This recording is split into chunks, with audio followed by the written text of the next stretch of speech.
안녕하세요. 조정현입니다. 10월 10일 월요일 서양 문명사 시작하도록 하겠습니다. 오늘은요, 이 고대 로마 문명 두 번째 시간을 갖도록 하겠습니다. 그리고 로마 문명, 고대 로마 문명이 끝난 뒤에 이 흑사병이 서유럽에 미친 영향에 대해서 한번 살펴보는 시간을 갖도록 하죠. 오늘 강의는요, 먼저 로마의 민주화 과정, 이거는 앞에 시간에서 다뤘기 때문에 이거는 빼고요. 그 다음에 이 포에니 전쟁의 빛과 그림자, 그리고 그라쿠스 형제의 개혁, 이렇게 두 가지 주제로 말씀드리도록 하는데, 우리가 이 포에니 전쟁 하면 사실상 로마가 지중해 세계를, 지중해 해상권을 이제 장악하게 되는 계기가 되는 전쟁이기도 하지만 그야말로 영광스러운 일이었죠. 빛이었죠. 하지만 이 전쟁 승리의 결과, 또 그림자도 있기 마련입니다. 우리가 이 사람들이 말을 할 때 논리를 정연하게 하기 위해서 어떤 사람들은 빛만 강조를 하고요. 또 어떤 사람들은 그림자만 강조를 하는 경우가 있습니다. 대부분 명분론이나 논리성 때문에 그런다고 보시면 되고요. 이 합리적인 사람들이라면 빛과 그림자를 동시에 보고 또 문제점을 찾고 또 이 좋은 점이 있으면 받아들이고 뭐 나쁜 점이 있으면 그렇게 하지 않기 위해서 노력을 하게 되겠죠. 한번 전체적으로 이 빛과 그림자를 한번 살펴보도록 하고요. 다음으로 이 그라쿠스 형제의 개혁이 있는데요. 이 그라쿠스 형제의 개혁 같은 경우에는 이미지가 상당히 좋아요. 뭐 아주 개혁적이고, 마치 이 그라쿠스 형제의 개혁이 성공했다면 로마가 천년 만년도 유지할 수 있는 것처럼 그렇게 이 그림이 그려지죠. 하지만 또 뭐 꼭 그렇게만 볼 것은 아닌 것 같아요. 그 이유에 대해서 설명드리도록 하겠습니다. 앞서 말씀드린 것처럼 로마가 인류에게 준 선물은 공화정과 시민권 개념이라고 볼 수가 있습니다. 뭐 그거는 앞서 강의에서 말씀을 드렸기 때문에 굳이 여기서 반복할 필요는 없을 것 같고요. 이 로마의 민주화 과정도 앞서 말씀드렸기 때문에 그렇고요. 이 포에니 전쟁의 빛과 그림자, 그라쿠스 형제의 이 개혁의 내용을 한번 이해해보는 시간을 갖도록 하죠. 로마가 드디어 이 이탈리아 반도를 통일하게 되는데요. 기원전 3세기 중엽에 로마는 이탈리아 남부의 그리스 식민 도시들을 평정하면서요, 이탈리아 반도의 통일을 이뤄내게 됩니다. 로마는 이탈리아의 각 도시 국가에 대해 자치를 허용하고요. 정치 문제는 너희들끼리 알아서 하고 이 군사권과 외교권만을 로마가 주게 됩니다. 여러분들이 좀 이 개념이 낯설게 느껴지실 수도 있을 것 같아요. 뭐 여러분들이 지금 미국을 예로 드는 게 아마 이해하기가 더 쉬울 것 같다는 느낌이 들어요. 이 주정부에서 사실상 모든 이 일상생활과 관련된 모든 것을 이 자치적으로 해결하고 있죠. 하지만 연방정부가 군사권과 외교권을 장악하고 있습니다. 그런 개념으로 여러분들이 이해하시면 이해가 더 쉬울 것 같아요. 이 미국이라는 나라는 기본적으로 이 로마의 이 기존 이 기관과 기관을 많이 모방한 측면이 있기 때문에 그렇게 설명드리는 게 맞을 것 같습니다. 다음으로 이 이탈리아 반도는 전성국 로마를 맹주로 하는 군사 동맹체나 다름없었죠. 군대는 로마 시민이 이 정규 군단을 편성하고요. 이 동맹국은 별도로 편성된 보조군이 되어 로마 시민의 지휘에 따르게 되어 있습니다. 로마가 이탈리아 반도를 넘어 이 해외로 진출할 때에도 이러한 성격의 군대였다고 보는 게 맞죠. 예, 제가 고대 로마 문명 첫 번째 시간에서 말씀드렸다시피 이 로마라는 나라는 사실상 이 시민권 개념을 통해서 싸우지 않고 이기는 법을 일찍부터 터득했다고 볼 수가 있습니다. 예, 그야말로 아주 효율적인 이 정복 전쟁을 수행했다고 볼 수가 있죠. 적국의 성문에 가서요, 죽을래, 노예가 될래, 아니면 로마 시민이 될래. 뭐 그러면 머리가 복잡해지죠.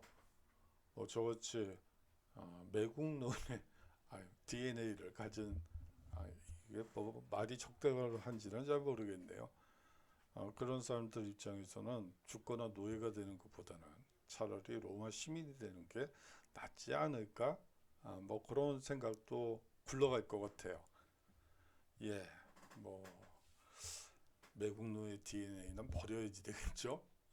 그 뭐 유전자 가위가 있다고 하던데 그걸로 좀 싹도 잘라 버리고 싶긴 한데 뭐 여하튼 뭐 여러분들이 뭐 저를 매국노라고 생각하시지는 않겠죠? 뭐 여하튼 그렇습니다. 예, 그렇습니다. 이 포에니라는 라틴어로 이 포에니는 라틴어로 페니키아인을 가리키는 말입니다. 이 전쟁은 지중해 해상권을 누가 장악하는가를 겨룬 로마와 카르타고의 대결이었죠. 로마의 최종 승리로 지중해 일대의 해상권을 장악하고요. 이를 바탕으로 세계 제국으로 성장하게 됩니다. 뭐 이렇게 설명을 드리면 뭐 사실상 카르타고와 로마가 뭐 비슷한 국력을 가지고 지중해 해상권을 누가 장악하느냐를 겨룬 것처럼 여러분들이 느끼실 수도 있을 것 같아요. 근데 이 포에니 전쟁 초반부에 보면요. 사실상 이 로마라는 나라는 앞서 이탈리아 반도 통일에서 보셨다시피 사실상 지성군이 상당히 강해요. 육군이 강해요. 사실상 해전을 해본 경험이 없어요. 바다에서 어떻게 싸우는지 뭐 심지어는 배 한 척 없는 그런 국가라고 볼 수가 있어요. 배 한 척 없는 나라랑 이 지중해 해상권을 장악한 카르타고가 전쟁을 한다. 야, 그 말이 되나요? 뭐 대부분 카르타고의 승리가 자명하다고 생각할 겁니다. 그렇다면 여기서 로마가 어떻게 배 한 척 없는 이 한심한 이 해군이 뭔지도 모르고 바다가 뭔지도 모르는 이 한심한 로마가 카르타고를 이길 수 있었을까요? 예, 이 로마에서는 카르타고의 전함을 슬쩍 훔쳐옵니다. 그야말로 몰래 가서 한 척 끌고 온 거죠. 그래 놓고는 이제 그 학생들이라고 표현하면 좀 그렇다. 엔지니어들을 로마 전국에 있는 엔지니어들을 죄다 끌어모아요. 그 다음에 이 배에 이 설계도를 한번 만들어 봐라. 이 부품의 설계도를 한번 만들어 봐라. 이렇게 얘기를 하죠. 어떻게 뚝딱뚝딱 만들어서 이 배를 한 척 만들어내는데 이 카르타고 배들의 특징들이 있는데 그 뭐 예를 들어 뭐 방향을 바꾸는 키라고 하죠. 그 키를 여기다 다는 것보다는 이쪽에다 다는 게 훨씬 더 속도가 붙을 수 있어요. 언어 엔지니어가 그렇게 또 설명을 하고, 돛은 이렇게 다는 것보다는 저렇게 다는 게 좋아요. 뭐 이런 식의 아이디어를 계속 제공하게 되고, 그 결과 이 카르타고 배보다 훨씬 더 빠른 이 배를 생산하게 되죠. 예, 그런 식으로 정말 전화한 적 없던 로마가 이제 그런 식으로 전쟁을 준비하게 됩니다. 정말 한심하죠? 그냥 어떻게 보면 짝퉁배 하나 만들어 가지고 어떻게 뭐 이렇게 하면 더 빨리 갈 수 있지 않나요? 이렇게 해서 충돌을 하면 덜 상하지 않을까요? 막 이렇게 되면서 아이디어가 뭉쳐서 이 카르타고보다 훨씬 더 기동성이 좋고 그러면서도 견고한 배를 만들어내게 되죠. 시칠리아 북동 제1차 포니 전쟁부터 살펴보도록 하죠. 시칠리아 북동단의 이 그리스 식민 도시 메시나를 에워싼 싸움이 발단이 됩니다. 로마군은요, 시칠리아 남쪽 해안의 아크라가스를 점령한 이후 그 새로운 강력한 해군을 길러 기원전 260년 시칠리아 북쪽 해안의 해전에서 카르타고 해군에게 대승을 거두게 되죠. 예, 그야말로 배 한 척 없던 로마가 이제 아크라가스를 점령한 이후에 이제 노략질한 이 배를 이 카르타고의 이 전함을 그 통해서 그야말로 아주 강력한 해군을 길러내게 됩니다. 예, 이제 자신감이 붙었죠.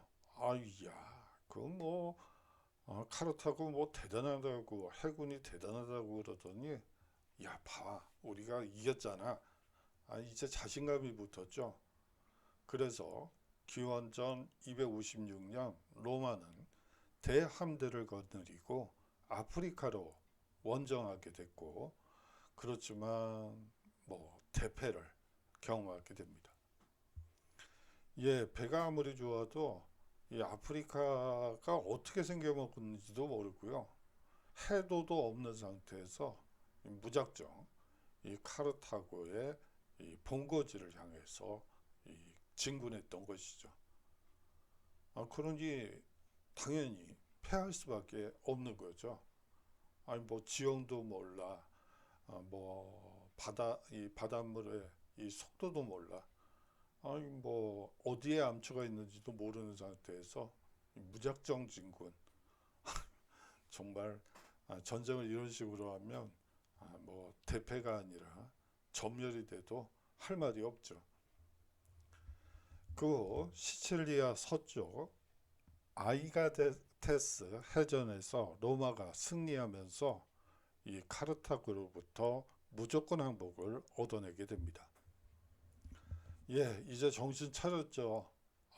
이 해도도 그려야 되고 지형도 파악해야지 되고 해전이란 게 이런 거구나. 그냥 뭐 이 정신력만으로 이길 수 있는 건 아니구나. 이제 깨닫게 됐고 이 가다듬은 로마가 이 아이가테스 해전에서 카르타고를 무찌르고 무조건 항복을 얻어내게 됩니다. 로마는 거액의 배상금을 얻어내고요. 이 시칠리아가 첫 번째 로마의 속주가 됩니다.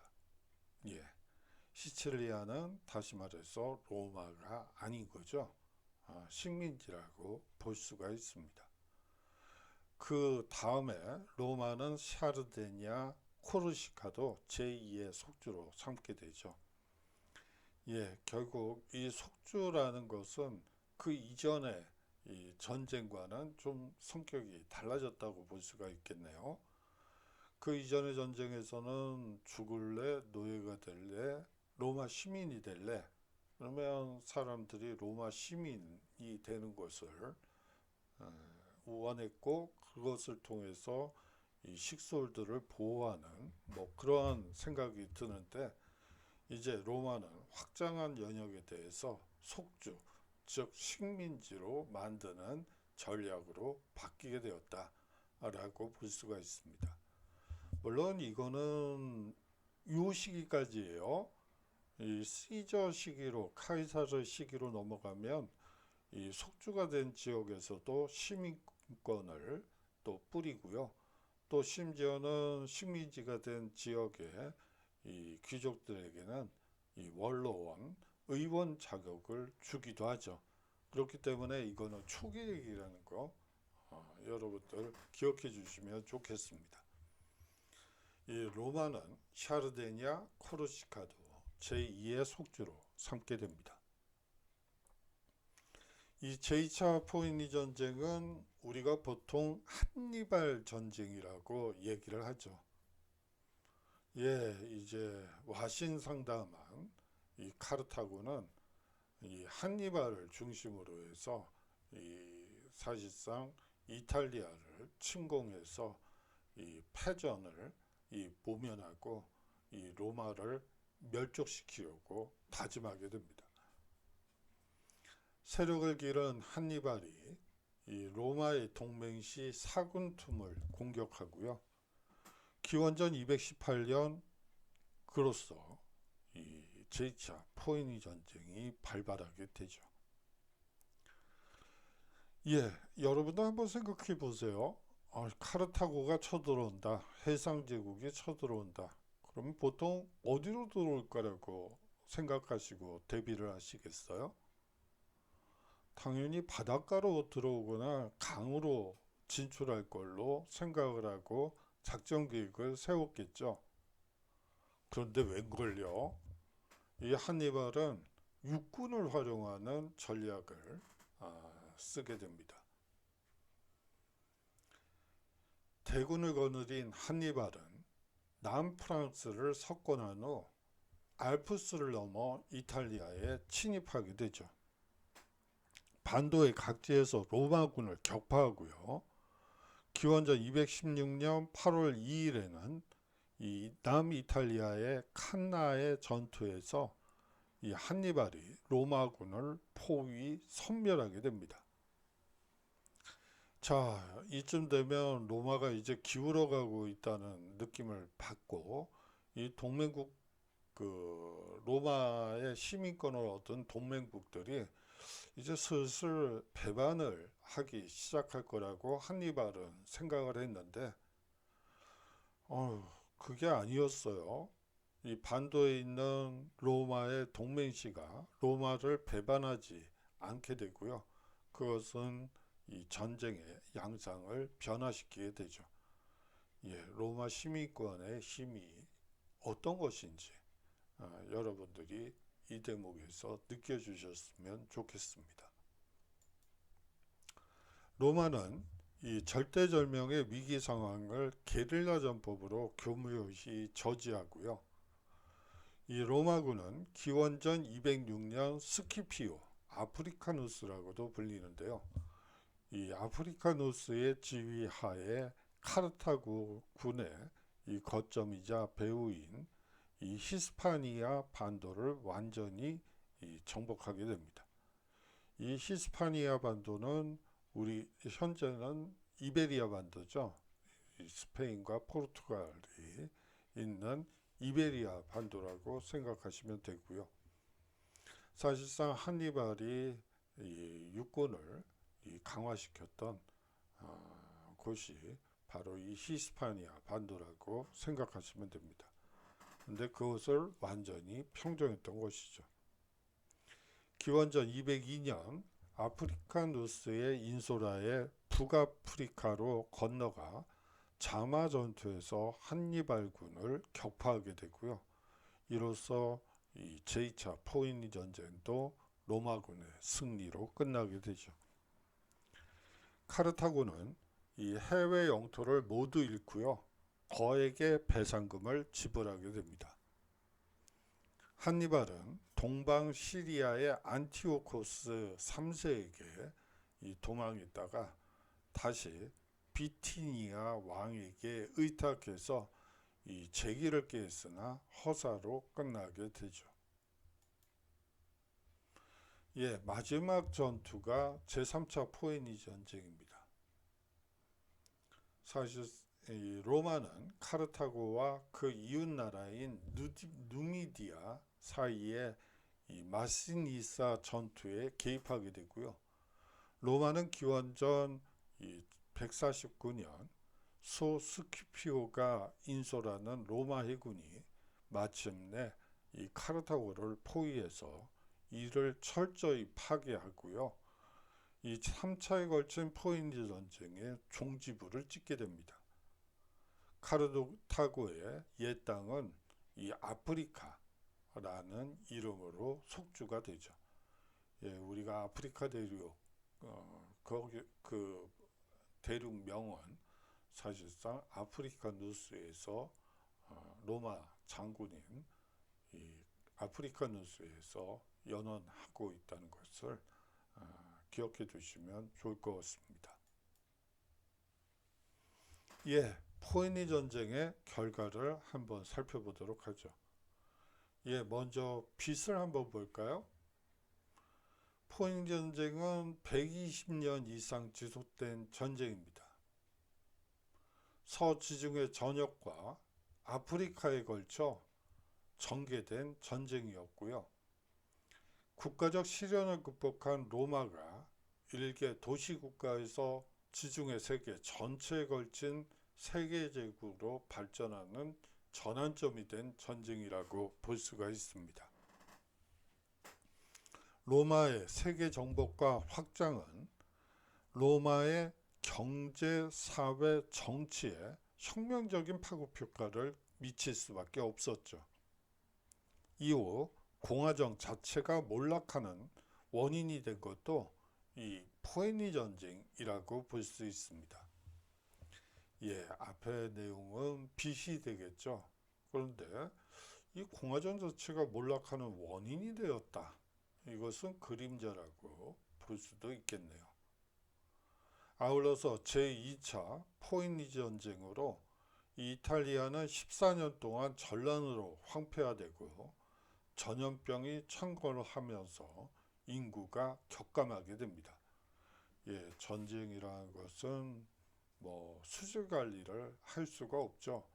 지금 전쟁하느라 외적을 막느라고 정신이 없는데 어떻게 물 관리까지 할 여가가 있겠어요. 모든 정신이 적을 어떻게 물리칠 것인가에 집중되어 있기 때문에 뭐 그런 현상이 나타날 수밖에 없습니다. 그래서 이 전쟁이 발발하면 이 과거 시기에는요, 이 수인성 전염병이 함께 증가하는 특징이 있고요. 또 하나 문제는 이 전쟁터에서 죽는 이 전사자들보다는요, 이 전염병으로 희생되는 민간인의 숫자가 훨씬 많습니다. 예, 전쟁이 가지고 있는 비극이기도 하죠. 전쟁의 와중에 장정들이 군인으로 차출되고요. 이 생계 유지가 어려웠던 나머지 식솔들은 농지를 귀족에게 팔아 연명하게 되죠. 여러분들이 이게 무슨 얘기인가 싶으실 수도 있겠네요. 이 과거의 전쟁은요, 이탈리아 반도를 통일하는 그 과거의 전쟁에서는 이 대부분 육군이 스크랩을 짜는 중장보병 형태의 전쟁이었기 때문에 사실상 그 스크랩을 무너뜨리면 되는 거예요. 그렇기 때문에 한나절이나 아니면 길어야 2, 3일 정도 전쟁이 계속됐다고 볼 수가 있어요. 군인들은 또 이 군수물자를, 군수품을 스스로 장만해서 가야지 된다고 했잖아요. 뭐 하루 이틀 뭐 식량 들고 가는 건 별 문제가 되지 않는데 이 전쟁이 120년 동안 계속되다 보니까 아이고 야 가져가야 될 게 한두 가지가 아니죠. 거의 집안을 들고 가야지 될 그런 상황으로까지 몰리게 됩니다. 뭐 나중엔 뭐 상황이 좀 바뀌긴 하지만 여하튼 그렇게 됐고요. 이 전쟁의 와중에 장정들이 전부 군인으로 차출이 돼요. 이 군인들은 자장농이었죠. 스스로 농사를 짓고 이제 세금 내고 군인으로서 활동하는 아, 이 민간인이라고 볼 수가 있습니다. 작은 땅을 붙여서 먹고 살고 있는데 장정들이 죄다다 이제 군대로 간 거예요. 여기서 말하는 장정은 20세부터 60세까지예요. 그러면 뭐 자식이랑 아버지랑 같이 군대를 가야지 된다는 얘기인데 그렇기 때문에 사실상 장정들이 없다고 보는 게 맞고요. 이 땅을 결국은 애들 아니면 아녀자들 아니면 이 60세 이상의 노인들이 어르신들이 이 농사를 지어야지 되는 거예요. 그런데 장정 한 명이 짓는 전 식구가 달라붙어도 장정을 능가할 수는 없죠. 뭐 벼베기 뭐 이때는 콤바인도 없기 때문에 뭐 지금은 기계가 다 합니다만 콤바인도 없기 때문에 일일이 손으로 씨를 뿌리고 모를 심고 뭐 추수도 해야지 되고 그렇기 때문에 장정들이 필요한데 장정들이 전부 군대를 갔죠. 아녀자들이 이제 열심히 농사는 짓습니다만 힘에 붙여서 소출량이 형편없게 되고 뭐 그에 따라서 당연히 생계 유지가 어려워지겠죠. 그래서 나머지 식솔들은 이 농지를 귀족에게 팔아 연명했다고 볼 수가 있습니다. 아울러서요, 이 해외 주둔군으로 차출된 장정들은 전후 로마로 흘러 들어가요. 예, 이제 평화가 왔구나. 이제 고향에 가서 열심히 농사 지어서 평화롭게 살아야지. 식솔들도 돌보면서 그렇게 살아야지 되겠다 하고 고향으로 돌아왔는데 농사 지을 땅이 없네요. 이거 어떡하죠? 이미 이 다른 식솔들이 땅을 팔고 귀족들에게 땅을 팔고 다 로마로 간 거예요. 이렇게 되면서 로마 시민군의 주축인 자장농의 수는 심각하게 감소하게 되고요. 이 로마의 해외 팽창으로 토지, 노예, 노동력이 유입되면서 로마 귀족의 사유지에서 이 라티푼디움이 이 노예제 대농장이 발달하게 됩니다. 이 라티푼디움이라고 적혀 있는 책들도 있고 노예제 대농장이라고 적혀 있는 책들도 있는데요. 여러분들이 역사책을 도서를 읽다 보면 뭐 두 가지로 표기가 되는데 같은 개념이라고 생각하시면 됩니다. 토지를 잃은 자들이 로마로 몰려들어 로마 인구가 급속히 증가하게 되고요. 거주 환경이 열악해지고 범죄율이 높아 도시 빈민들의 불만이 쌓여만 갑니다. 이에 따라 공공질서가 불안해지고 정치적 불안정이 계속되기도 하죠. 로마에 이제 뭐 너무 많은 인구가 유입되게 되죠. 뭐 이 시기에 로마에서는 5층짜리 판잣집도 등장을 해요. 뭐 판잣집이라고 하면 그 무화과로 만든 단층짜리 조그만 그런 것만 여러분들 제가 어렸을 때는 그런 게 있었는데 뭐 지금은 없죠. 뭐 있을 수도 있겠네요. 그런데 뭐 제가 봤을 때는 없어진 것 같아요.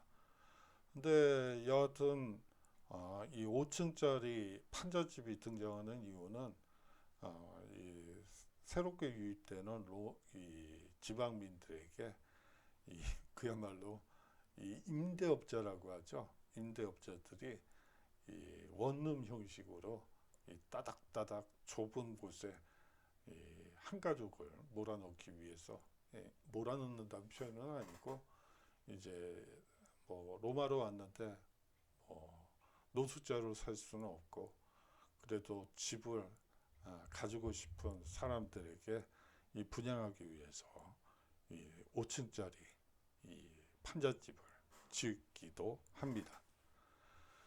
예, 뭐 수요가 뭐를 만든다고 공급을 만든다고 그런 어떻게 보면 위험천만한 5층짜리 판잣집도 등장하게 되죠. 예, 이렇게 되면서 로마 공화정은 이제 그부부터 흔들리게 됩니다. 벌족들은요, 이 노예 노동을 이용한 라티푼디움, 노예제, 대농장 경영을 확대하면서 이 중소자영농은 토지를 잃고 빈민으로 몰락하게 되죠. 예, 노예를 기반으로 해서 이 대농장에서 대량 생산을 하는데 이 중소자영농들이 뭐 아무리 열심히 해도 경쟁력에서 뒤처질 수밖에 없겠죠. 그렇게 되면서 또 자연스럽게 도태되는 빈민들이 등장하게 되고요. 이것은 중소자영농을 중심으로 편성된 중장보병, 즉 시민군의 몰락을 가져오게 됩니다. 결과적으로 공화정의 기반을 붕괴시켰다고 볼 수가 있겠죠. 또 이 빈민의 로마로의 급격한 유입은요, 사회 혼란을 가중시켰다고 볼 수도 있습니다. 여기서 벌쪽파라는 말이 나왔었는데요. 이 벌쪽파라는 것은요, 이 고대 로마 공화정 말기에 조직한 정치 당파고요. 이 포플라테스, 즉 평민파의 상대 당파라고 보시면 됩니다.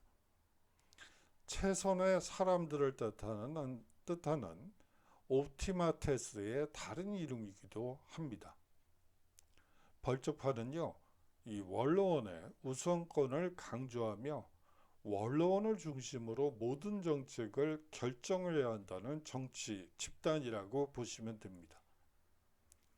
공화정 말기에 일어난 로마 내란은요, 이 대부분 이 벌쪽파와 평민파의 정쟁이었다라고 보는 게 맞고요. 그리고 또 현실적으로도 그 이상도 이하도 아니었습니다. 예, 라티푼디움이라는 용어가 여러분들께 좀 낯설게 여겨질 수도 있을 것 같습니다. 이 라티푼디움은요, 이 광대한 토지를 의미하는 라틴어고요. 이 이탈리아 반도의 통일 과정에서 로마 시민권을 거부한 도시국가의 영토를 국유지화했죠. 그러나 벌쪽이 국유지를 사유함으로써 이 대토지 소유제로 발전하게 됩니다. 예, 로마 시민권이 싸우지 않고 이기는 비법 중에 하나라고 말씀을 드렸는데, 그것을 거부하고 끝까지 이 자유를 지키겠다는 생각으로 이 반기를 든 이 이탈리아 반도 이 몇몇 이 도시국가들이 있었어요. 그들은 이제 그 도시국가의 영토를 국유화시키고요. 또 그 남성이고 사람들은 제자자 노예로 이제 팔리게 되죠. 이 포에니 전쟁이라는 장기간의 전쟁으로 토지가 황폐화되었고요. 여성인이나 노인들의 노동력만으로는 이 농사를 제대로 지을 수 없었기 때문에 땅을 팔고 인용함으로써 중소 농민층이 몰락했다고 볼 수가 있습니다.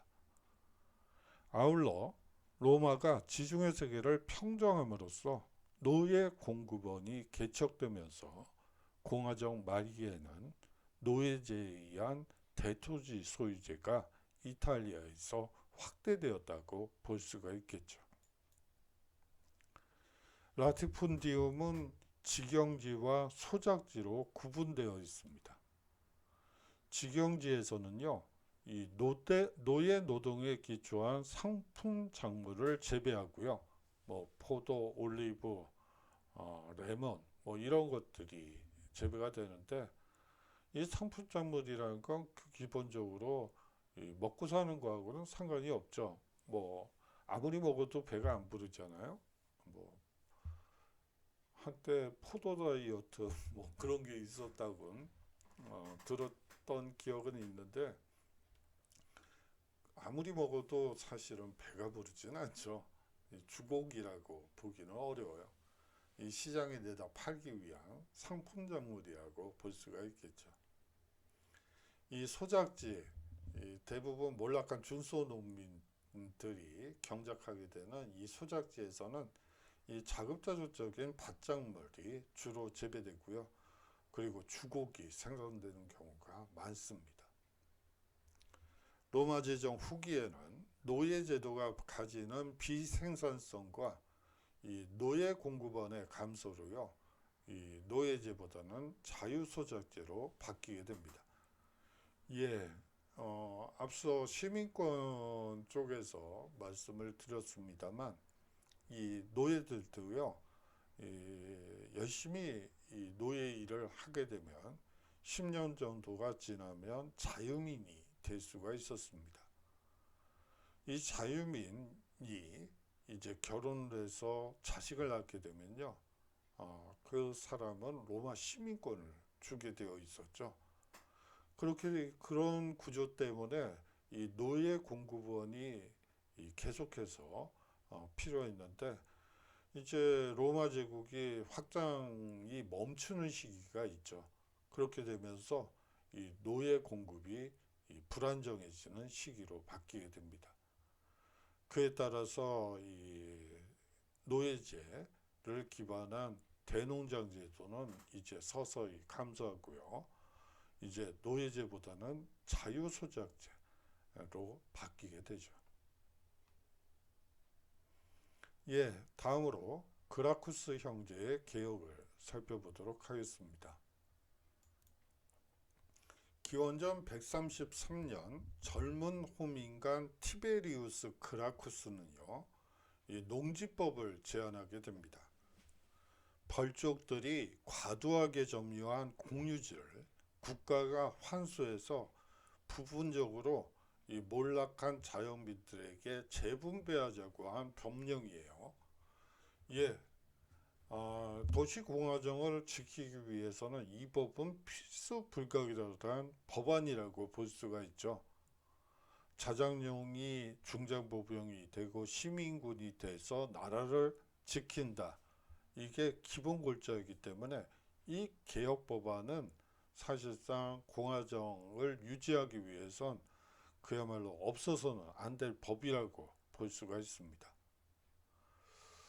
예, 명분적으로는 맞다는 얘기죠. 그런데요, 이 그라쿠스는 관례를 무시하고 평민회에 법안을 제출하기 전에 원로원의 자문을 구하지 않았습니다. 예, 여기서 이제 문제가 발단이 되는 것 같네요. 원로원의 자문을 구해야지 되는데, 자문을 구하지 않은 상태에서 이 법안을 통과시키려고 하죠. 또 하나의 문제가 있어요. 앞서 호민관에서 제도에 대해서 말씀을 드렸습니다만, 매년 10명을 이 평민회에서 선출하게 되는데요.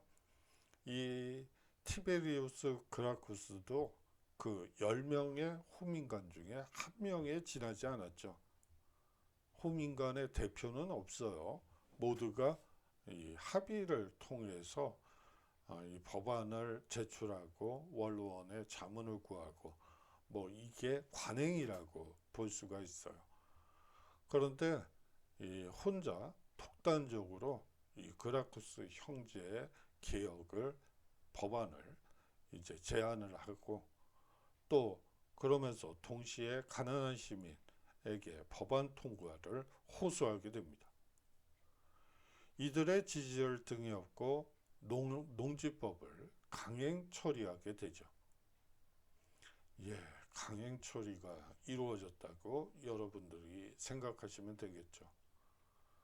예, 국회에서 강행 처리가 워낙 많아서 뭐 여러분들은 뭐 그냥 그런가 보다 이렇게 생각할지 모르겠지만, 이거는 이 로마 공화정 거의 500년의 역사에서 처음 있는 이 강행 처리라고 볼 수가 있겠죠. 죄송합니다. 또한 그는 농지법에 반대하는 동료 호민관 옥타비아누스를 면직한 뒤 이 농지분배 3인위원회를 구성하게 됩니다. 예, 호민관인 옥타비우스를 면직한다는 얘기는 이 로마 역사상 처음 들어보는 일이라고 볼 수가 있어요. 아무리 명분이 좋다고 하더라도 사실은 설득하고 납득시키고 뭐 이런 과정이 필요한데 그냥 밀어붙이는 형태를 띠고 있죠. 그리고 이 농지분배 3인위원회를 구성하게 됩니다. 아탈로스 3세가 유증한 페르가몬 영토에서 생긴 수익 일부를 농지 분배 자금으로 전용하자는 것이었죠. 사실상 이 조치는요, 물론 중장보병, 중소 자영농을 늘리자는 뭐 그런 취지도 있지만 현실적인 의미에서는 원로원의 대외 정책 및 재정에 관한 결정 권한에 이 타격을 입히기 위한 것이라고 보는 게 맞습니다. 이러한 무리한 개혁 드라이브는 원로원의 반발을 야기할 수밖에 없었죠. 이 원로원 세력에 의해 살해당하게 됩니다. 로마 공화정 사상 이 최초의 정치 폭력이 일어난 것이었죠. 예, 뭐 누가 누구를 탓할 수도 없겠네요. 뭐 무리해서 한 사람이나 또 그게 꼴미 있다고 사람을 죽이는 뭐 이런 정치 형태는 이 로마 공화정이 가지고 있던 이 전통 중에 하나인 이 타협이라는 그 부분을 이 불식시키는 그야말로 하나의 사건이라고 볼 수가 있습니다. 기원전 123년에 이 티베리우스 그라쿠스의 동생 가이우스 그라쿠스가 호민관에 선출되게 됩니다. 그는 형의 농지법을 부활하고요, 이 대규모 식민 도시를 건설해서 이탈리아의 토지 부족 문제를 해결하자고 제안하게 되죠. 예, 대규모 식민 도시를 해외에 건설을 해서 이 자장농의 숫자를 늘리고 중장 보병을 강화해야 한다고 그는 주장했어요. 예, 명문적으로는 뭐 틀린 말이 하나도 없죠. 국가의 기본인 중장보병, 그것은 결국은 자영농민의 숫자를 늘려야지만 사실상 중장보병의 수를 늘릴 수 있었죠. 그 명분적으로는 정말 좋은 법이라고 볼 수가 있어요. 그리고요, 이 도시 빈민을 위한 공물법을 최초로 제정하게 됩니다. 예, 물가 인상이 계속되니까 스톱, 이 통제 물가라고 보시면 돼요. 공물값은 국가에서 정하는 시스템을 처음 도입했다고 보시면 되죠. 예, 물론 그렇습니다. 그런데 이 가이우스 그라쿠스는 형이 뭐 때문에 이 정쟁에서 희생됐는지를 누구보다 잘 알고 있었어요. 즉 자신을 지지하는 계층이 극히 일부의 도시 빈민만은 이 티베리우스 그라쿠스를 지지했다는 것이죠. 그렇기 때문에 이 동생인 가이우스 그라쿠스는 이 세력을 확장시키기 위해서, 즉 이 기사계급을 끌어들이기 위해서 이 아시아 속주의 조선의 징수 업무를 그들에게 맡기기도 하고요. 속주 총독의 학정을 재판하는 상설 법정에 이 배심원으로 기사계급을 참여시키기도 합니다. 예, 기사계급을 품에 안으려고 했던 것이죠. 아울러서 이 로마 시민권과 라티움 시민권을 확대하려는 법안도 제안하게 되죠. 예, 시민권이 확대되면 그야말로 로마 시민이 되는 거죠. 이 라티움 시민권은 이 로마 이외의 지역 동맹시들의 시민권이라고 보시면 돼요. 그러면 이제 신분이 자유로워지는 거잖아요. 자, 그러면 그 사람들이 이 가이우스 그라쿠스에 대한 이 충성 지지도가 높아질 수밖에 없다고 계산했다고 볼 수 있죠. 이에 호민관 드루수스가 시민들을 선동해서 그라쿠스에 대항하게 됩니다. 예, 10명의 호민관 중에 한 명이 지나지 않았죠. 이 가이우스 그라쿠스는요. 그런데 이 다른 호민관이었던 드루수스가 이 가이우스를 비판하고 나서게 됩니다. 기원전 121년 가이우스 그라쿠스는 호민관 선거에서 재선에 실패하게 되고요. 이 정적들이 동원한 정치 폭력으로 희생되게 됩니다. 그 후 원로원의 전통적인 역할을 지지하는 벌쪽파와 민중의 의지를 내세우는 민중파로 분열되게 되죠. 그 결과 이 두 세력 간의 갈등이 사실상 이제 황제정으로 나아가는 이 결과로 이어지게 됩니다. 예, 두 번째 시간은 유럽을 공포로 뒤흔든 흑사병, 이 죽음의 승리를 시작하도록 하죠. 옆에 이 아저씨는 이게 뭐죠? 지휘봉을 들고 있네요. 그리고 약간 좀 복장이 이해가 안 되죠? 사람의 형상이라고 하기에는 좀 두려운 생각이 드는데요.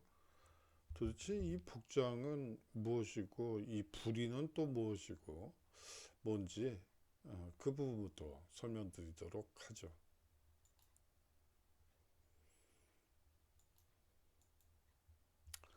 예, 이 복장은요, 17세기 유럽의 의사들이 이 착용했던 덮개와 마스크, 가죽 가운, 뭐 이런 것들이에요. 뭐 우리식으로 하자면 방호복이라고 볼 수가 있을 것 같아요. 이 부리처럼 삐죽이 나온 부분에는 공기를 여과하는 허브나 식초를 머금은 스펀지를 넣어서 이게 공기 전염을 막을 수 있다고 생각했던 것으로 보입니다. 이 불행히도 이 흑사병이 당시에는 도대체 이 메커니즘이 어떻게 되는지, 진병 전파가 되는 메커니즘이 어떻게 되는지 이 도저히 모르는 그런 전염병이기 때문에 그야말로 온갖 노력을 다했다고 볼 수가 있겠죠. 예, 1346년, 처음부터 오타가 있네요. 죄송합니다. 1346년 이 킵차크 한국의 통치자 자니베크의 몽골군이 흑해에 있는 크림반도의 이 카파, 현재 페오도시아라고 불리는데요. 그것에 돌연 출현해서 포위 공격을 가하게 됩니다. 이 카파는요, 13세기 초반에 이 이탈리아 제노바 상단이 세운 교역 도시라고 볼 수 있는데요. 이 몽골도 이 무역 거점을 발판 삼아서 서유럽으로 진출할 야심을 품고 이 지역을 침공했던 것입니다. 이 공선전 몽골군의 공선전 도중에 이 몽골군 진영에서 전염병이 발생했고요. 이 순식간에 수십 명이 쓰러진 것으로 보고되고 있습니다. 몽골군은 전염병으로 죽은 병사의 시체를 투석기에 장착해 성 안으로 날려보낸 뒤 퇴각하게 되죠. 사실상 흑사병이라는 전대미문의 전염병을 선물한 셈이라고 볼 수가 있습니다.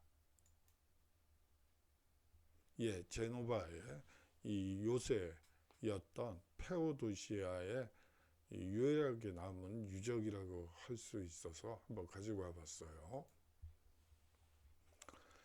이 포위된 성안은 피난민으로 가득 차 협소해 있고요. 사실상 전염병이 퍼지기에 그야말로 안성맞춤인 최적의 조건이었습니다. 예, 인근 이 농가에 있는 사람들의 농가를 불지르고 또 들판을 불지른 뒤에 이 성안에서 이 피난민들이 함께 농성전을 펼치게 되는데요. 그렇기 때문에 인구 밀도가 아주 높다고 볼 수가 있고요. 이 제대로 우물물 관리가 제대로 되기도 어렵고요. 뭐 전쟁하고 있는데 우물물 관리할 틈이 있나요? 뭐 그렇고 그러한 상황들이 결국은 전염병이 퍼지기에 그야말로 최적의 조건이라고 볼 수가 있죠.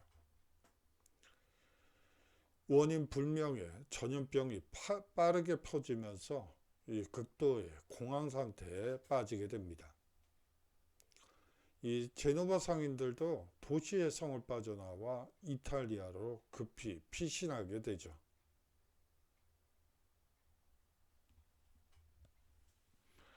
전염병에 감염된 쥐와 벼룩도 이들과 함께 이동하게 됩니다. 뭐 지금은 우리가 흑사병의 원인이 이 쥐와 벼룩 뭐 이런 거라는 것은 상식적으로 알고 있습니다만 뭐 이 당시 사람들 입장에서는 어휴 이게 뭐지? 어휴 정말 두렵네. 원인도 몰라. 결과는 죽는 거. 그러면 온갖 상상력이 다 동원이 되죠.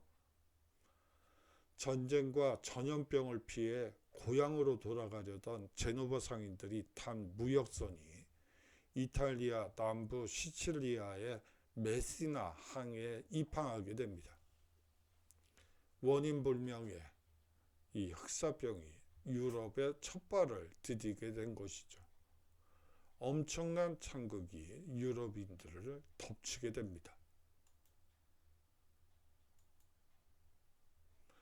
예, 전염병으로 희생된 사람들을 이 길거리에 버려진 시신들을 이제 수습하는 모습이에요.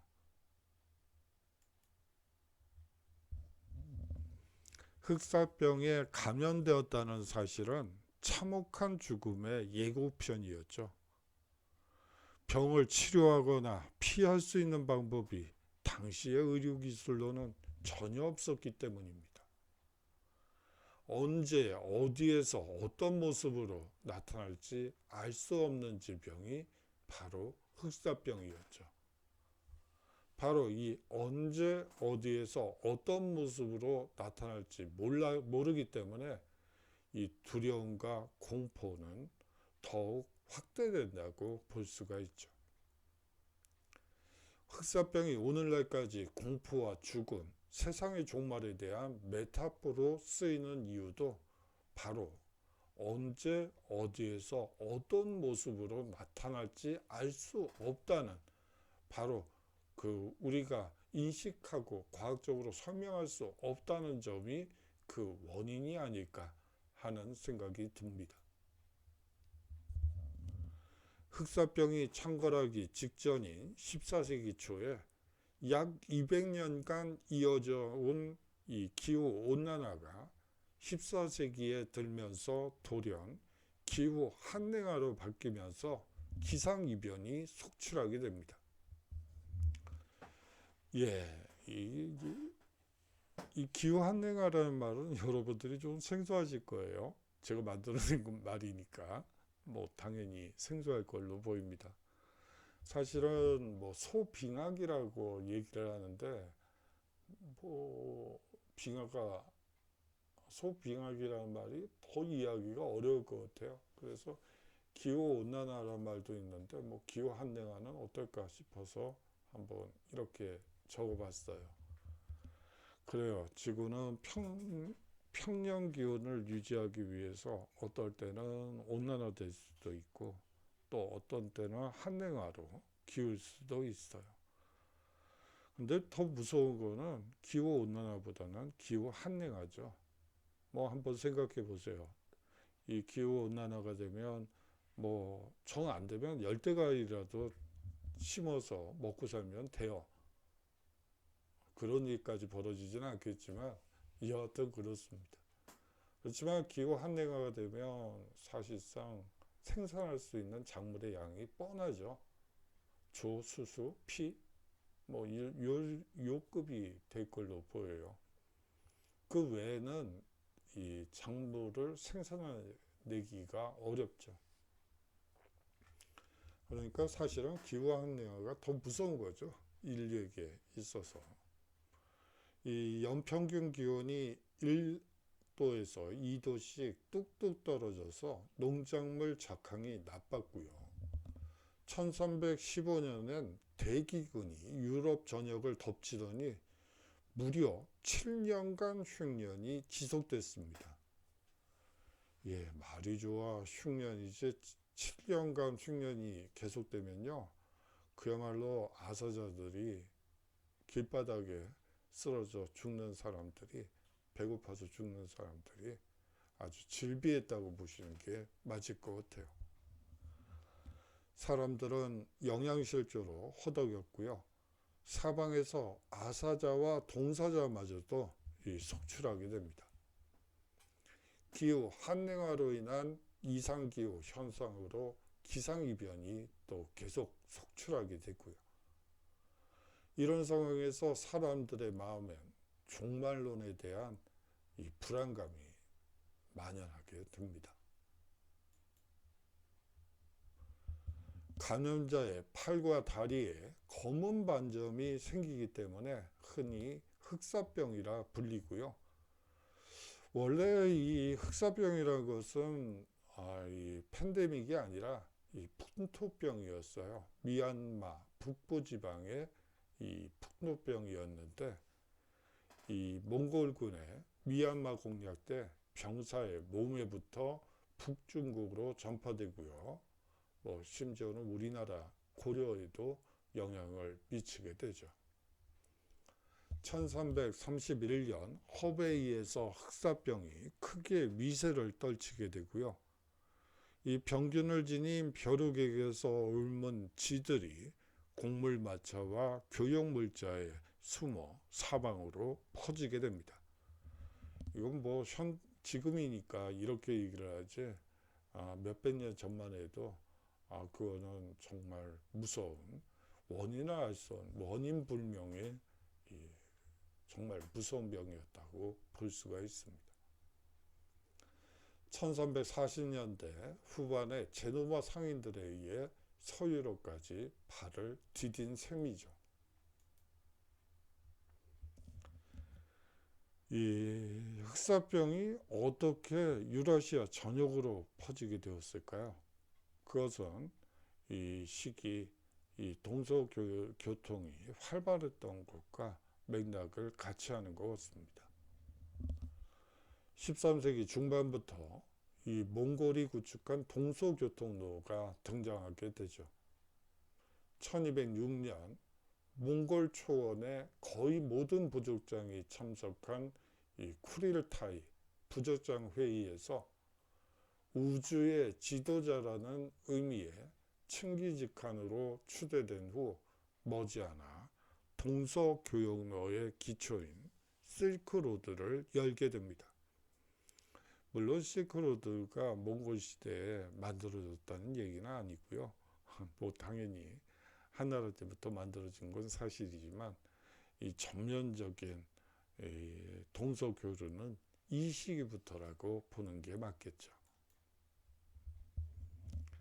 13세기 초반 몽골의 초원지대는 극심한 가뭄이 엄습하게 됩니다. 이 초원이 빠르게 이 사막화되었던 것이죠. 오랜 세월 목축으로 생계를 유지해온 유목민들에겐 그야말로 위기가 닥쳤다고 볼 수가 있습니다.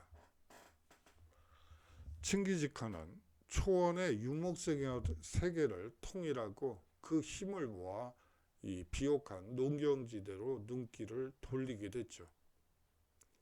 작고 기동성이 뛰어난 몽골마와 강력한 탄성을 지닌 각궁이 승리의 원동력이었습니다.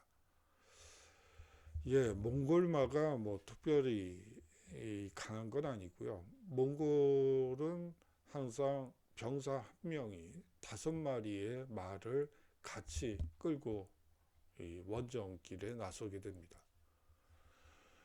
본인이 탄 말이 이제 지치게 되죠. 말은 지구력이 좀 떨어져요. 그렇기 때문에 지치게 되면 그 옆에 말로 갈아타고요. 그러면 지친 말이 그야말로 이제 쉬게 되고, 이제 쉬었던 말이 이제 주인이 타니까 열심히 달리겠죠. 뭐 그런 식으로 해서 이 기동성이 상당히 내게 됐던 원인 중에 하나가 그 5마리의 말을 전쟁터에 끌고 갔기 때문에 가능했던 거예요.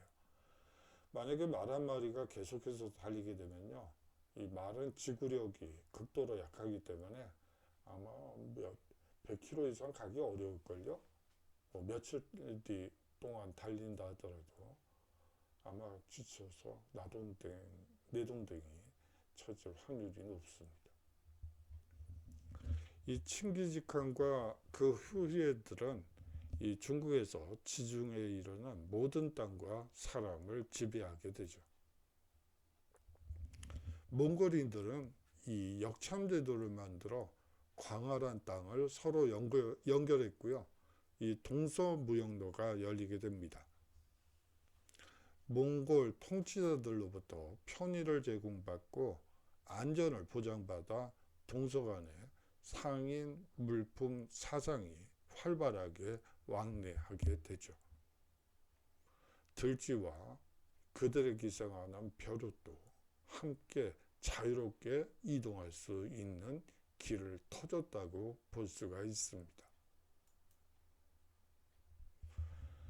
예, 앞서 얘기한 바대로 미얀마 북부에 이 풍토병에 지나지 않았던 이 흑사병이 어떻게 이 유라시아 전역을 이렇게 퍼질 수 있게 되었을까요? 예, 뭐 콜레라라는 병도 마찬가지예요. 이 콜레라 같은 경우에는 이 인도의 벵갈 지역인가요? 그 지역의 이 풍토병이었어요, 원래는. 그러다가 이제 영국이 인도를 식민지화하는 과정에서 전쟁이 벌어졌고, 그 와중에 이 세균도 같이, 이 콜레라균도 이 영국과 함께 이 서유럽 곳곳으로 퍼졌고, 심지어 이 우리나라에서도 이 콜레라가 전파되는 그러한 일이 있었죠. 이 풍토병이 확산되는 이유 중에 하나는 인간 사회의 문명화와 직결되어 있습니다. 사람들은 마을과 도시를 이뤄 공동체 생활을 하죠. 이 비좁은 공간에서 사람들이 밀집한 탓에 전염병이 쉽게 전파될 수 있습니다.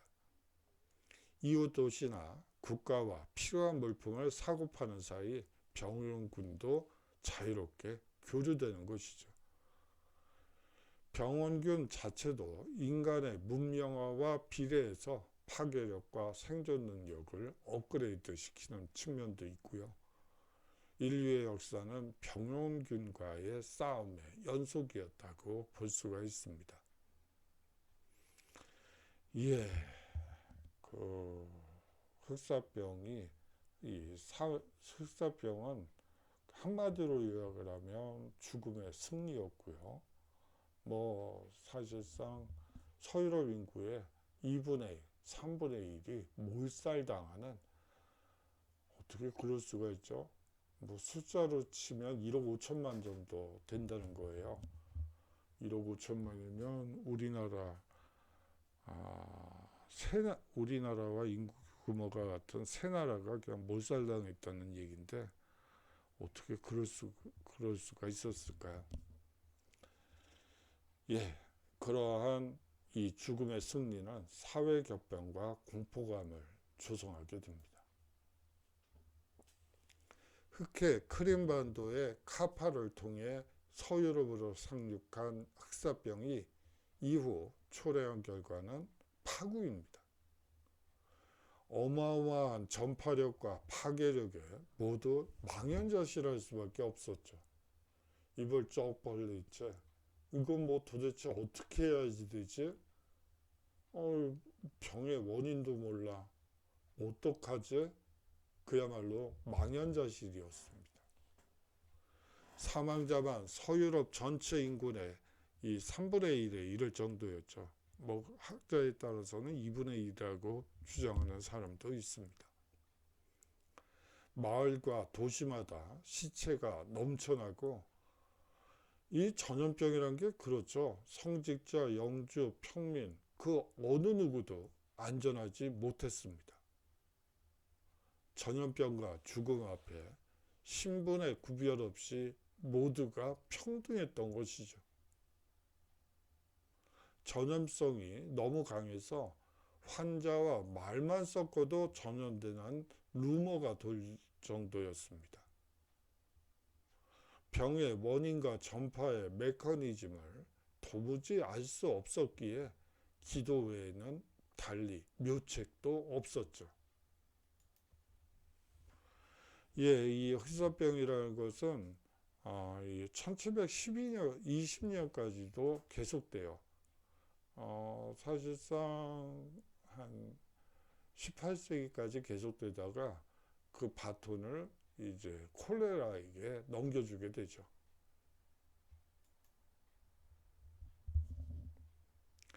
더 심각한 문제는요, 이 흑사병의 확산 속도였습니다. 사람과 함께 이동했기에 교력이 이루어지는 도처로 빠르게 퍼질 수 있었던 것이죠. 앞서 말씀드린 바처럼 먼저 해안의 항구를 기습하고요. 이어서 내륙 지방으로 이동해 불과 2, 3년 사이에 유럽 대륙 전체를 휩쓸어 버립니다. 1346년 이탈리아 남부의 교역항 메시나에 상륙해 몇 달 만에 제노바, 피렌체 같은 이탈리아 중북부 도시로 확산되게 되고요. 흑사병은 한자 동맹을 따라 프랑드르, 파리, 런던 등으로 확산되게 됩니다. 당시 인구 밀도가 높고 도시화로 인해 전염병 확산이 급속도로 이루어지게 되고요. 1349년경에는 중북부 유럽에 도달하기도 합니다. 여기서 한자동맹이란 말이 좀 생소하실 수도 있을 것 같아요. 여러분들 독일 국적항공기 이름이 루프트한자로 알고 있는데요. 그 루프트한자의 한자가 이 한자동맹에서 비롯된 거라고 보시면 됩니다. 이 독일과 그 당시 중부 유럽 뭐 이런 지역들은 대부분 조그만 도시국가들로 이루어졌죠. 예, 그러면서 이 라인강을 따라 이 교역을 하게 되는데, 뭐 라인강 그리고 흑해 그리고 발트해 뭐 이쪽을 통해서 한자 동맹 이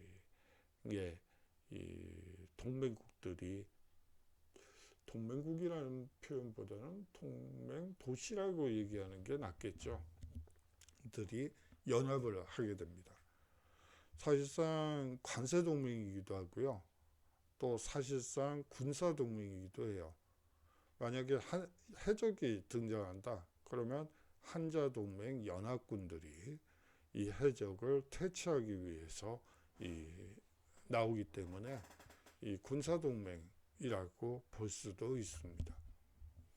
이 라인강과 발트해, 흑해 이쪽 연안에 이 교역 도시들이 한 몸뚱이가 돼서 사실상 거대한, 어떤 사람들은 이 한자동맹을 이 안에 이 관세동맹이 들어있기 때문에 이 서유럽, 유럽 연합의 이 원형이라고 얘기하는 학자들도 있긴 한데요. 그건 좀 너무 나간 것 같긴 한데 뭐 여하튼 그렇게 볼 수도 있을 것 같아요. 예, 그런 개념으로 이해하시면 될 것 같아요. 발작과 구토, 환각 증세 등을 보이다가 대부분 일주일 만에 사망하게 되고요. 시신 곳곳에 생긴 검은 반점은 섬뜩한 공포를 자아내게 되죠. 사방에 죽음이 넘쳐났고요. 이 수많은 소도시와 마을이 폐허로 변하는 경우도 있었습니다. 예, 그야말로 장래의 행렬이 끊임없이 이어진다고 볼 수가 있겠죠.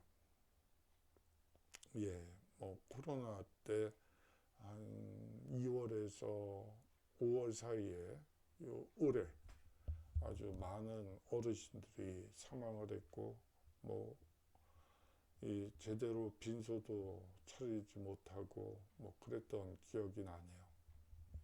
예.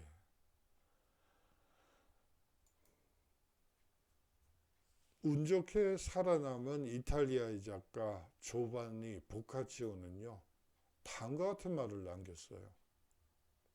점심은 친구와 저녁은 조상과 함께. 예. 이 반나절이죠. 반나절 후에 어떻게 될지 모른다는 거죠. 아이고, 야, 어떻게 그럴 수가 있죠? 친구랑 열심히 통화하고 난 다음에 반나절 후에 뭐 죽었다는 소식을 듣는 거나 매 한 가지라고 볼 수가 있겠네요. 흑사병이 강타한 이탈리아의 소도시 피아첸차의 상황을 기록한 내용은 더욱 처절합니다. 공동묘지로는 부족했다. 시신을 매장할 구덩이를 곳곳에 파야 했다. 일가족이 한 구덩이에 묻히는 일이 비일비재했다. 인근 도시와 마을도 상황은 매 한 가지였다. 예, 정말 무섭네요. 예, 공동묘지가 부족해서 그냥 곳곳에 구덩이를 파가지고 급조를 해서 뭐 심지어는 한 구덩이에다가 일가족 사체를 다 묻어야지 되는, 어휴, 예, 정말 무섭네요. 흑사병에 대한 대처와 반응을 한번 살펴볼까요? 이 한 가지 방식은 질병의 원인으로부터의 피난이 있고요. 또 하나는 자가격리, 또 하나는 이방인 배척이었습니다. 예, 이 질병의 원인으로부터의 피난은 사실상 부유층들의, 그러니까 뭐 공기 좋은 시골로 별장으로 가서 요양을 하는 형태라고 보시면 되고요. 이 자가격리는 대부분 이 가난한 서민들, 뭐 별장을 산다는 게 그게 장난이 아니잖아요. 자기 집도 없는 사람들이 뭐 별장을 가질 리는 뭐 일시당이죠. 뭐 그렇죠. 그래서 이제 자기 집에서 옴짝달싹 하지 않고 가만히 머무르면서 질병이 떠나기를 기다리는 사람들. 그리고 이 병은 이방인 때문이야, 라고 외치면서 이방인을 배척하는, 어떻게 보면 병의 원인이 모르기 때문에 이런 어떻게 보면 비이성적인 행동이 일어날 수밖에 없었죠. 죽음 앞에서 그야말로 속수무책이었습니다. 방법은 기도뿐이었죠. 기도가 낫게 해줄까요? 글쎄요.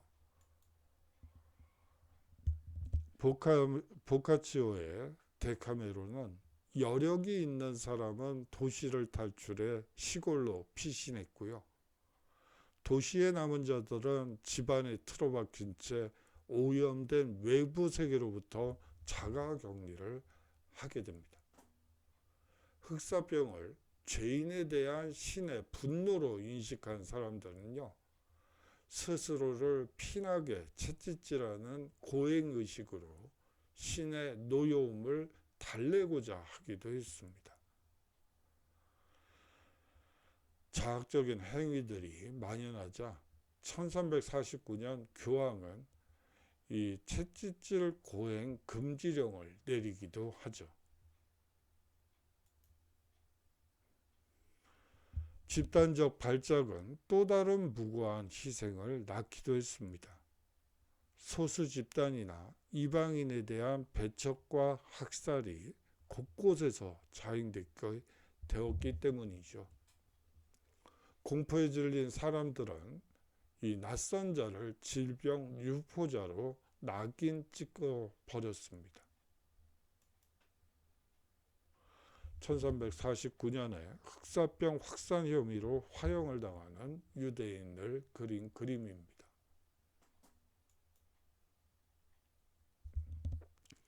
이 동방교역에 주로 종사했던 유대인이 주 공격 대상이었죠. 유대인이 우물에 독을 풀어서 흑사병을 유발했다는 헛소문이 횡행했고요. 유럽 전역에 걸쳐 유대인에 대한 혐오감이 만연하게 됩니다. 그리고 연이어 학살이 이어지게 되죠. 유대인들은 무조건 죄를 자백하라는 고문을 당하기도 하고요. 심지어 화형에 처해지기도 합니다. 이 많은 유럽의 지역에서 유대인 공동체가 공격을 당했고요. 이 가장 무자비한 학살은 프랑스 북동부의 교역 중심지 스트라스부르에서 발생했고요. 이 흥분한 군중들이 유대인 수천 명을 때려 죽이고 학살하거나 추방했습니다.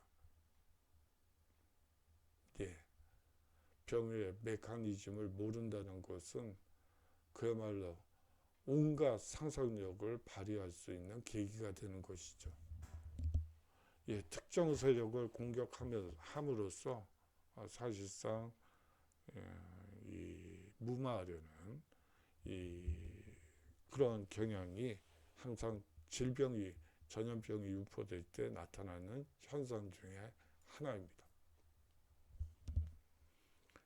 1348년 6월 교황 클레멘스 6세는 유럽의 유대인들을 보호하라는 요지의 서신을 각 교구로 보내 유대인 학살 행위를 중단시키라고 명령하기도 하죠.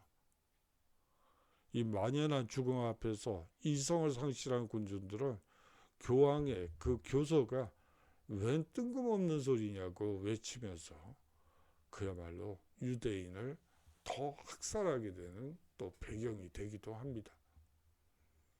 흑사병이 창궐한 4년 동안 당시 유럽 인구의 거의 절반에 해당하는 1억 5천만 명 이상이 몰살을 당했죠.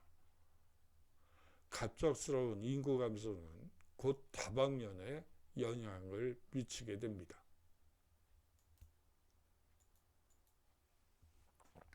이 흑사병으로 죽은 자의 춤이라는 그림이 있어서 한번 가지고 와봤습니다. 이제 흑사병이 남긴 것은 어떤 것들이 있는지 한번 살펴보도록 하죠. 흑사병의 여파는 모든 분야에서 나타나게 되는데요. 무엇보다도 사회-경제적 측면에서 두드러진다고 볼 수가 있습니다. 1348년부터 1350년까지 그야말로 흑사병이 이제 본격적으로 퍼지기 시작한 그 시기에는 엄청난 사람들이 죽으면서 들판의 곡식은 썩고 제조업은 중단되고 외부 세계와의 교역망 역시 와해되게 됩니다. 일할 사람이 없죠. 젊은이 이 전염병으로 거의 50%의 인구가 감소를 했는데 뭐 공장도 늘릴 노동자가 어디 있고 이 추수할 농민들이 어디에 있겠습니까? 이렇게 생필품이 부족해지자 가격이 급등하게 되고요.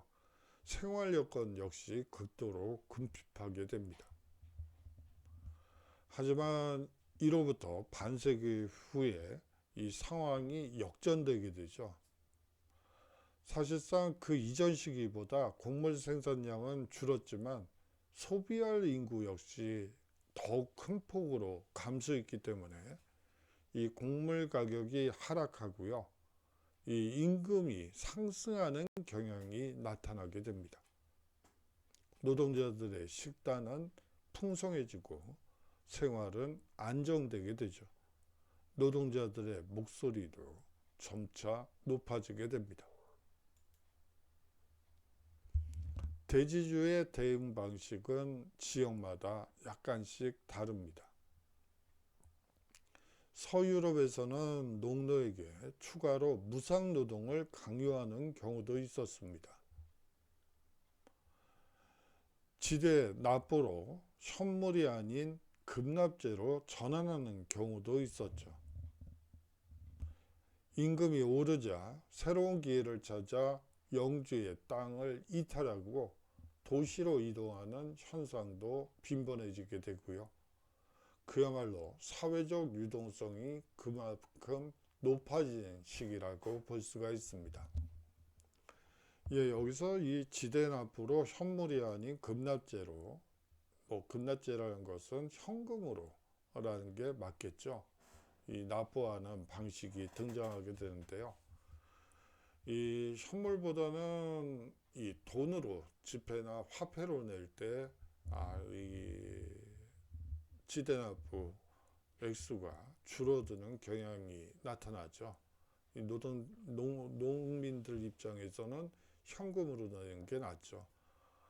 이 시기부터 인플레이션이 등장하기 시작하면서 사실상 이 화폐 가치가 떨어지게 되고 현물로 내는 것보다는 사실상 1년후에 이 화폐로 내는 게 이 지대량으로는 줄어들 수밖에 없습니다. 그렇게 되면서 이 부를 축적하는 이 소작농들도 많이 등장하게 되죠. 인구가 희박했던 동유럽에서는 농민들이 재차 중세의 농노 신분을 강요당하는 이른바 재판 농노제가 출현하게 됩니다. 여러분들이 재판 농노제 그러면 농노를 재판한다는 얘기인가? 이렇게 생각하실 수도 있을 것 같아요. 다시 농노제 이렇게 이해하시는 게 여러분들이 이해하기가 쉽겠죠.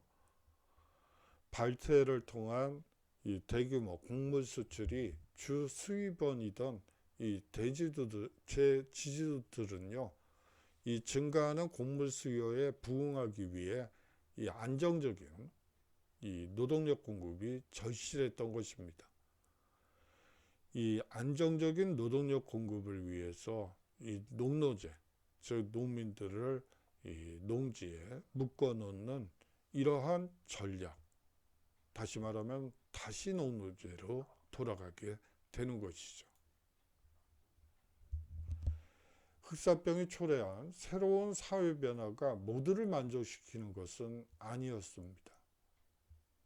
변화의 조짐을 간파하고 흐름에 동참하거나 순응하는 자는 풍요를 누리고요.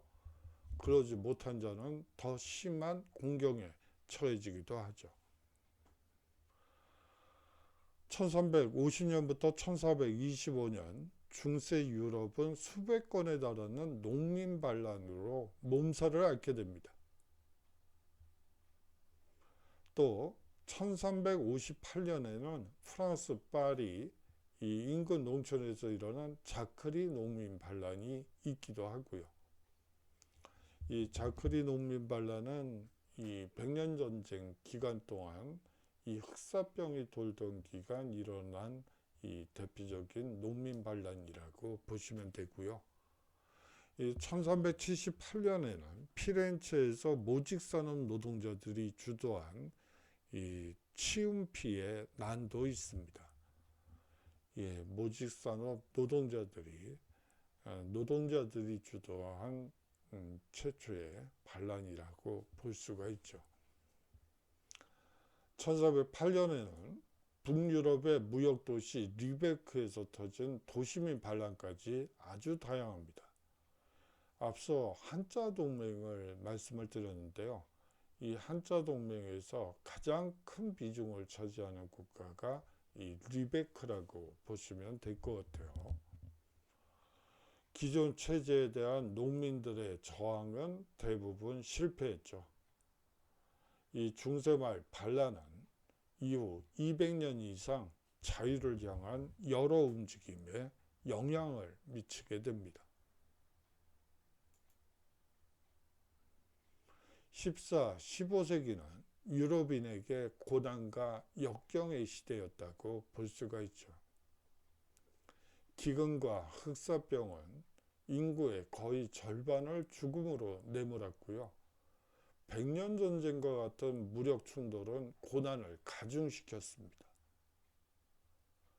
중세 말기는 서양 문명의 쇠퇴기가 아니라 역경에 굴하지 않고 극복하는 과정에서 이뤄낸 근대의 시작이 아니었을까 하는 생각도 드네요.